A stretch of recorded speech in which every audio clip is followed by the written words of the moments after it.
तेरे नजरों को नजरों से वार करूंगा, तू बचेगी नहीं आज, तेरे जवानी का शिकार करूंगा।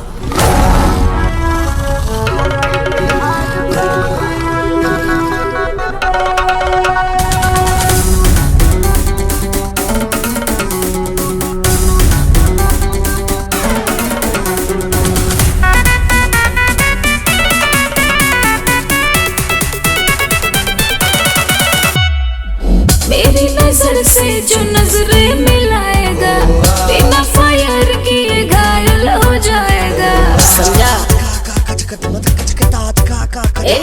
मेरी नजर से जो नजरें मिलाएगा, बिना फायर किए घायल हो जाएगा।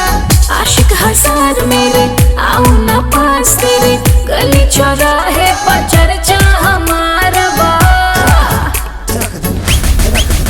तहरा चक्कर में हो, तहरा चक्कर में, तहरा चक्कर में ढेर लोग कुंवार बा। अच्छा?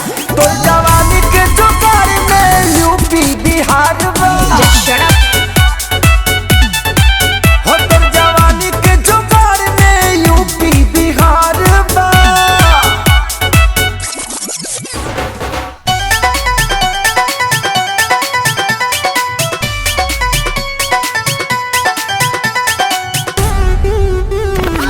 नखरे पे मेरे नालंदा दीवाना, मुश्किल है बाबू मुझको तो पाना। क्या समझे? कुछ करबू न तोहरा के छोड़ब रानी, मधानी मनवा छोहारा के बोरब रानी। बच नहीं पाओगे बात जो बढ़ाओगे, हर सिटी में हमारे सरकार बा।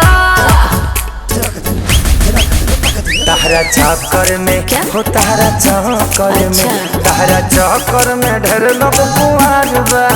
तो जवानी के जुगाड़ में यूपी बिहार बा। तारा ज्यादा पता बा।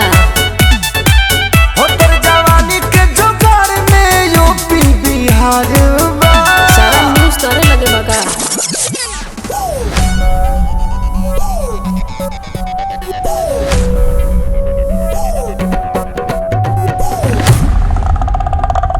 मेरी अदा पे फिदा मत होना, नहीं तो बाद में पड़ेगा बाबू रोना।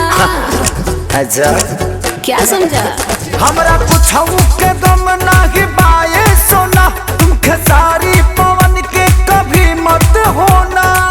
जाओ जी जाओ ना, गुस्सा बढ़ाओ ना, तोहरा से मुहुआ लड़ावल बेकार बा। सुना, तहरा चक्कर में हो, तहरा चक्कर में, तहरा चक्कर में ढेर लोग कुंवार बा। तो जवानी के जुगाड़ में यूपी बिहार बा।